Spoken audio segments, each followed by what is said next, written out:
Hello and welcome to the BA Knowledge Share.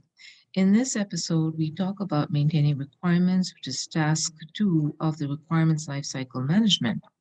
That being said, let's start. In this episode, we go through the purpose of maintaining requirements. The purpose of maintaining requirements is to retain requirement accuracy and consistency throughout and beyond the change during the entire requirements lifecycle. And the reason why we do that is to support the reuse of requirements in other solutions. In order to maximize the benefits of maintaining and reusing requirements, the requirements should be 1, consistently represented, 2, reviewed and approved for maintenance using a standardized process that defines proper access rights and ensures quality, and 3, is easily accessible and understandable. Next, the elements of maintaining requirements. There are 3 of them. One is to maintain requirements. You need to clearly name and define, and the business analyst is responsible for linkages. Number 2 is maintain attributes. Attributes such as source, priority, and complexity aid in managing the whole requirements lifecycle management. The attribute may change even though a requirement may not change. As an example, you may have an attribute that is tied to basically in scope, out of scope, or priority, or other attributes. So an attribute basically defines what a requirement should be, and it aids in the life cycle management. Number 3 is reuse of requirements. It's to identify requirements that are candidates for long-term use, names defined and stored, meaning identify the requirements that need to be reused in the long run. And in order to do that, these requirements need to have been defined correctly, need to have specific names, and should be stored and easily accessible. Requirements can be reused within current initiative, within a similar initiative, within similar departments, and through the entire organization. There's a high level of abstraction in general. The more detailed they become, the less you can reuse it. As an example, for building a website, you may have a requirement that says users should have the ability to reset username and password. However, if you say user should have the ability to use the username and password for a specific website, that becomes very specific and you can't reuse it. The requirements intended for reuse reflect the current state of the organization. Stakeholder validates the proposed requirements.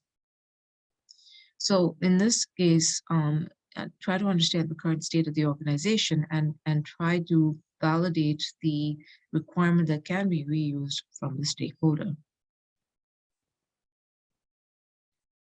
The guidelines and tools for maintaining requirements is the information management approach, and this kind of details how requirements will be managed for reuse. There are a couple of techniques used by the business analyst. One is business rules analysis. Identify business rules that are similar across the enterprise. So normally you can create like a database of business rules, a data flow diagram. Identify information flow that may be similar across the enterprise. Data modeling. Identify data structure that is similar across the enterprise. Document analysis. Analyze existing documentation. Functional decomposition. Identify requirements associated with processes that may be available for reuse. Use cases and scenarios. Identify solution and components that can be utilized by more than one solution. User stories. Identify requirements associated with stories that may be available for reuse. There are a limited number of stakeholders involved in this process as compared to the other tasks in the requirements lifecycle management. 1 is a domain SME, 2 is the operational support team, 3 is implementation SME, 4 is a tester, and 5 are regulators. Now let's look at this from a lens of a case study. We spoke about Amanda, who's a business analyst and has been working on a project to move the restaurant online. Amanda has started analyzing and gathering requirements and has built a system to maintain the requirements, as she is concerned about the accuracy and consistency through the requirements lifecycle and to support the reuse of requirements. In order to maintain the requirements, she clearly names and defines the requirements and ensures that they are easily available for the stakeholders. She also assigns attributes to these. The attributes are fluid, but the requirements are pretty static. She writes the requirements in such a way that they do not mention the solution and technology for reusability purposes. She knows that there is another initiative that is going on in the organization that could leverage these requirements.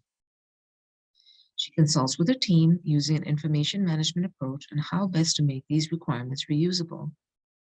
She uses the techniques of business rules analysis, data flow diagram, data modeling to understand the data structure, data document analysis, functional decomposition, process modeling, use cases and scenarios, and user stories to maintain these requirements. She can't maintain the requirements by herself, so she works with Ben, who is a domain subject matter expert, the solution architect, who is the implementation SME, Ravi and team that are the operational support, Eileen, who is a QA lead, and a health regulator. Thank you so much for listening to and watching the episode. Please do consider subscribing, and until next time, see you then.